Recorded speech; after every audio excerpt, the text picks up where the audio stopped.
अस्सलाम वालेकुम नाजरीन हजरात, वीडियो को लाइक करें, चैनल को सब्सक्राइब करें और बेल आइकन को भी दबा दें ताकि आपको हमारी आने वाली वीडियो की नोटिफिकेशन मिले। तर्क करने वाले की पैक पर जो पहली मुसीबत आती है दुनिया में वो ये है कि अल्लाह उसकी उम्र को मुख्तसर कर देते, उसकी उम्र मुख्तसर हो जाती है। आप देखें अक्सर पहले हमारे बाप दादा नाना परदादा जल्दी से 70 साल से पहले कोई मरता ही नहीं था। आप देख लें अक्सर, और अगर मेरी बात पे आपको यकीन नहीं आता तो बड़े कब्रिस्तान जाइए और 50 साल पहले का आप रिकॉर्ड उठा करके देखिए। खैर जिसकी मौत जब लिखी है तभी आएगी, लेकिन ये नमाज तर्क करने की नहूसत है। हालांकि हर आदमी कम उम्र में मरने वाला बेनमाजी नहीं होता, अक्सर की बात, हुक्म हमेशा अक्सर पर लगता है। जब बात होती है तो अक्सरियत के लिए होती है। तो बेनमाजी की उम्र शॉर्ट होती है, बेनमाजी की उम्र मुख्तसर होती है। अभी बैठा था मर गया, खा रहा था मर गया, अचानक मौत हो रही है, लोग हैरत ज़दा रहते हैं, नमाज नहीं पढ़ते। नमाज की बरकत से उम्र को अल्लाह ताला बढ़ाता है, नमाज की बरकत से उम्र तवील होती है। और आपको बताऊं, ये तो सरकार ने फरमा दिया तो हमारा ईमान है, लेकिन आज साइंस भी कह रही है कि जितनी बेहतरीन वर्जिश नमाज में होती है उतनी बेहतरीन वर्जिश आज तक किसी ने इजाद ही नहीं किया है।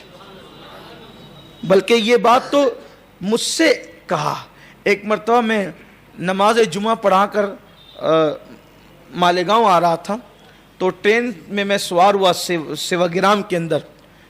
तो जब असर का वक्त आया तो मैंने ट्रेन के अंदर पढ़ी। तो एक खातून वहाँ थी वो जो नागपुर जा रही थी। तो जब मैं आदा में बैठा नमाज मुकम्मल की तो उसने कहा कि सर अभी आप शायद ये नमाज पढ़े थे। मैंने कहा कम। उसने कहा मैं नमाज जानती हूँ लेकिन देखा पहली बार है। तो ये जो आप इस तरह बैठे होते ना, जो जिसको हम कादा कहते हैं, इस तरह जो बैठे थे ना, हमारे योगा में इस तरह बैठने की बड़ी अहमियत है कि अगर कोई बंदा दिन में कुछ वक्त इस तरह बैठेगा तो उसको बदहज़मी का मसला पेश नहीं आएगा, डाइजेशन प्रॉब्लम उसको कभी नहीं होगा। तो हम लोग इसकी जो है वो लोगों को तरगीब देते हैं इस तरह बैठने की। हमने कहा हमारे नबी ने 1450 साल पहले हमें ये अता फरमाया। फिर उसके बाद उसने बहुत सारे सवालात किए, बहुत सारी बातें हुई इससे। तो वो बता रही थी कि वो लोगों को योगा सिखाती है, वो नागपुर से मुंबई आई हुई थी और वो वापस जा रही है। फिर मैंने उसको बहुत सारी इस्लाम की बातें बताई। बात इतनी है कि हमारे घर में सब चीज़ें मौजूद है, हमारे मज़हब में सब चीज़ें मौजूद है, लेकिन दूसरों से लेना हमें अच्छा लगता है। इस्लाम ने जो दिया हम उसकी तरफ तवज्जो नहीं करते। तो अगर इंसान नमाज पढ़े, आप बताएं ना मुझे, हमारे यहाँ कुरान भी पढ़ो तो तलफ़्फ़ुज़ से पढ़ो, यानी कि जब आप से अदा करेंगे सा तो ये ज़बान की नोक जो है वो सनाया औलिया के किनारे पर लगेगी। अब आप मुझे बताएं कि इस शान से कि कोई ऐसी वर्जिश भी ईजाद हुई है कि जिसमें ज़बान के लिए भी हरकत है, ज़बान के लिए भी जो है वो है। जब आप दुआ अदा करेंगे तो फिर ज़बान का किनारा जो है वो दाढ़ों पर जा करके यूं इस तरीके से जा करके उसको छुएगा। आप बताएं कि क्या किसी मज़हब के अंदर है, किसी वर्जिश के अंदर है? अल्लाह अकबर, दांतों की और ज़बान की वर्जिश भी जिस मज़हब के अंदर मौजूद हो, आज मुसलमानों ने उसको तर्क कर दिया है। मेरे प्यारे आका सल्लल्लाहु अलैहि वसल्लम के प्यारे दीवानों, लेकिन कभी हमने इस तरफ तवज्जो नहीं की। तो अल्लाह के हबीब सल्लल्लाहु अलैहि वसल्लम फरमाते हैं जो नमाज तर्क कर देता है अल्लाह तबारक व तआला पहली मुसीबत उस पर यह डालता है कि उसकी उम्र को घटा देता है, उसकी उम्र कम हो जाती है। दूसरी मुसीबत जो उस पर दुनिया में आती है वो ये है कि उसके चेहरे से सालिहीन का नूर उठ जाता है। आज जितनी ज्यादा क्रीम्स बिक रहे हैं, जितने ज्यादा एक से एक साबुन बिक रहे हैं, जितने ज्यादा फेस वॉश बिक रहे हैं, ये इससे पहले इतने कभी नहीं बिके थे। लेकिन चेहरे वही देखो तो देख करके ऐसा लगता है कि जैसे बेचारा कोयले की खान से निकल करके मेहनत मजदूरी करके आया या किसी भटियारे के यहाँ बैठ करके आया है। आप देखें तो चेहरों पे वो रौनक नहीं है, चेहरों पे वो नूर नहीं है, बेनूर चेहरे, या ऐसा लगता है कि जैसे बरसों से बेचारा गम में डूबा हुआ है। वजह क्या है? अल्लाह के रसूल फरमाते हैं बेनमाजियों के चेहरे से सालिहीन का नूर, हुजूर ने फरमाया सालिहीन का नूर उठता है। देखो एक है सफ़ेद चमड़ी और एक है नूरानियत। हर सफ़ेद चमड़ी वाले के चेहरे पे नूर नहीं होता। आप नहीं देखते अंग्रेज़ों का चेहरा, देख करके घिन आती है। है ना, लेकिन वो जो एक रौनक होती है चेहरे पे, अनवार की बारिश होती है चेहरे पे, तो नजर ऐसा लगता है कि चेहरे से हटे ही ना, एक कशिश होती है नमाजियों के चेहरे पर। तो हुजूर फरमाते हैं कि रौनक रूठ जाती है, रौनक खत्म हो जाती है, सालिहीन का नूर चेहरे से हट जाता है।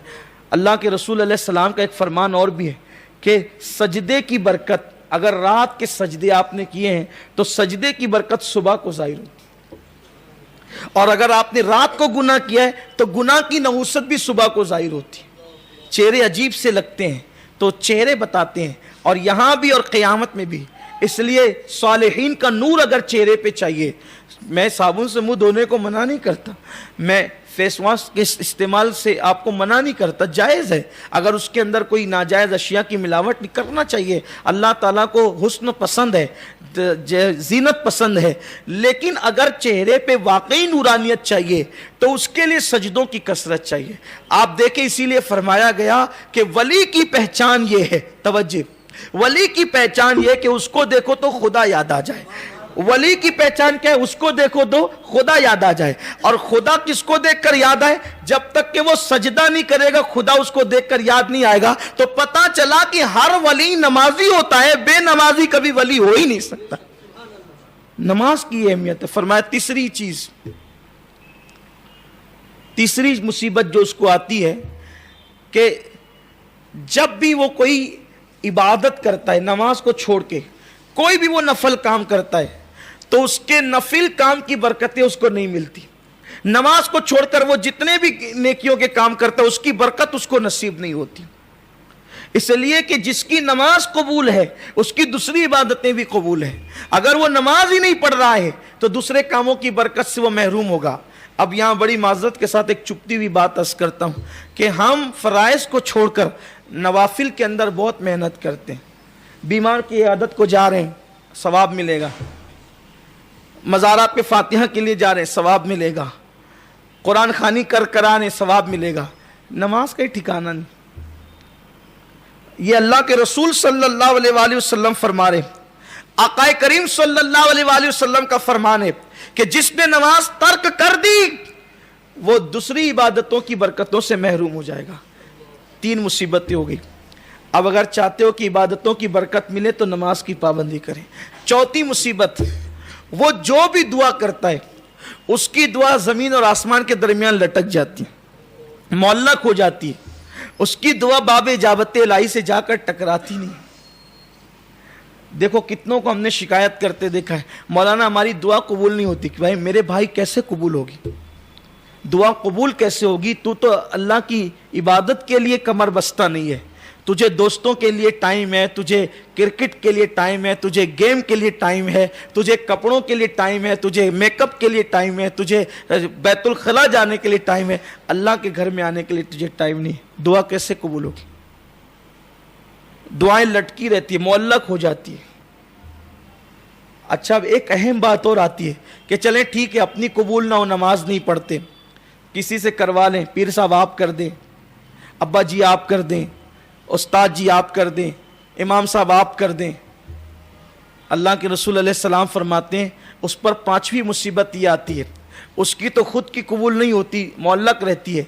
नेक जो उसके लिए दुआ करते हैं अल्लाह उस दुआ से उसका हिस्सा ख़त्म कर देता है। यानी नेकों की दुआ की बरकत भी उसको नसीब नहीं होती। इसीलिए हुजूर सैयदी मुफ्ती आज़मीन रहमतुल्लाह अलैह जब भी किसी को तावीज़ देते थे तो फरमाते थे, बेटा ये तावीज़ उसी वक्त असर करेगा जब तू नमाज पढ़ेगा। आज तो तावीज़ देने वाले भी नहीं पढ़ते, लेने वाले भी नहीं पढ़ते, पूरा हिसाब ही क्लियर है। क्या असर करेंगे तावीज़ात? इल्ला माशाअल्लाह। सबकी बात नहीं करता, हंसने की बात नहीं, ये हो रहा है, ये सब हो रहा है। नमाज एकदम बैठे बैठे छोड़ते हैं, तर्क करते हैं। और कोई अब तो कुछ ऐसे भी हो गए कहते हैं कि अरे ये सब तो ये मौलवी मौलाना का काम है सब मस्जिद जाना। आपसे पूछना चाहता हूँ, मौलवी मौलाना का काम है, अल्लाह के रसूल मस्जिद जाते थे या नहीं जाते थे? ये बताओ। गौस पाक मस्जिद जाते थे या नहीं जाते थे? ये बताओ। غریب نواز مسجد جاتے تھے یا نہیں جاتے تھے یہ بتاؤ. مخدوم سمنا مسجد جاتے تھے یا نہیں جاتے تھے یہ بتاؤ. وارث دیوا مسجد جاتے تھے یا نہیں جاتے تھے یہ بتاؤ. شاہ برکت اللہ مسجد جاتے تھے یا نہیں جاتے تھے یہ بتاؤ. تو نماز کتنی قیمتی چیز ہے. فرمایا میرے آقا نے کہ نیکوں کی دعا سے اس کا حصہ اٹھا لیا جاتا ہے. میں اکثر اپنے بھائیوں کو ایک بات کہتا ہوں, اگر مسلمان نمازی بن جائیں تو اسے کسی کی دعا کی ضرورت ہی نہیں. جب یہ بات لوگ سنتے ہیں تو تھوڑی دیر کے لیے حیران ہو جاتے ہیں, یہ کیسے ہو سکتا ہے سید صاحب کہ اگر آدمی نمازی ہو جائے اس کو کسی کی دعا کی ضرورت نہیں. میں کہتا ہوں کہ کیا ضرورت پڑے گی کسی کی دعا کی, کیونکہ ہمارے نبی نے ہمارے لیے اتنی کثرت سے دعا کر دی ہے کہ وہی دعا ہمارے لیے کافی ہے. حضور علیہ السلام نے میدان عرفات میں, منی کے میدان میں, مزدلفہ کے میدان میں, اور بالخصوص حجۃ الوداع کے موقع پہ جو میدان عرفات میں اللہ کے حبیب نے اتنی دعا کی, اتنی دعا کی, اتنی دعا کی کہ دعا کرتے کرتے بتقاضے بشریت ہاتھ تھک گئے تو حضور نے ہاتھ نیچے کر لیے, لیکن حضور علیہ السلام زبان سے دعا کرتے رہے. تو جس کے لیے حضور نے اتنی دعا کی ہے, بس شرط یہ کہ آقا نے فرما دیا جو نماز چھوڑ دے صالحین کی دعا کی برکت اس کو نصیب نہیں ہوتی. اب مسلمان نماز پڑھنے لگ جائیں, نماز کے پابند ہو جائیں تو مصطفیٰ جان رحمت کی دعا کی برکت اس کو خود بخود نصیب ہو جائے گی. اللہ کے رسول کی دعا کی برکتیں اس کو خود بخود ملتی چلی جائے گی. تو میرے آقا علیہ السلام کے دیوانوں, خود وہ دعا کرے تو دعا معلق رہتی ہے, اور اگر کوئی نیک اس کے لیے دعا کرے تو اس نیکوں کی دعا سے اس کو حصہ بھی نہیں ملتا. اللہ کے حبیب علیہ الصلوۃ والتسلیم نے فرمایا. تو یہ ہو گئی اس کی 5 باتیں. کتنی ہو گئی؟ نمبر 1 اس کی عمر کم ہو جاتی. نمبر 2 اس کے چہرے سے روناجت ختم ہو جاتی. نمبر 3 وہ دعا کرتا ہے تو اس کی دعا معلق رہتی ہے. نمبر 4 اگر صالحین اس کے لیے دعا کرے تو اس دعا میں اس کو کوئی حصہ نہیں ملتا. نمبر 5 وہ جو کوئی نفل کام کرتا ہے, نماز کے علاوہ جتنے وہ عبادتیں کرتا ہے اس کی برکت سے وہ محروم ہو جاتا ہے. نمبر 6 اس کی روزی سے برکت اٹھا لی جاتی. کتنا بھی کمائے گا ہائے ہائے کرتا رہے گا, لاکھوں کا بیلنس ہوگا تو بھی برکت, روزی ملے گی برکت نہیں ملے گی. آج برکت کہاں ہے؟ دیکھو کہیں نہیں ہے. سب رو رہے ہیں, جن کی لاکھوں کی پراپرٹیاں بھی ہے وہ بھی رو رہے ہیں. یہ ہو گیا, وہ ہو گیا, مندی آ گئی, یہ آ گیا, یہ سب چل رہا ہے. ہے کوئی ایسا بندہ جو کہتا ہے کہ میں بہت مست ہوں؟ برکت اٹھ گئی. اور جہاں نماز نہیں ہوگی وہاں برکت نہیں ہوگی.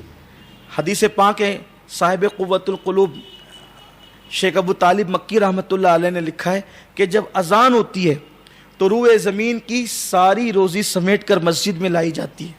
جو مسجد میں آتے اللہ ان کو روزی بھی دیتا ہے, روزی میں برکت بھی دیتا ہے.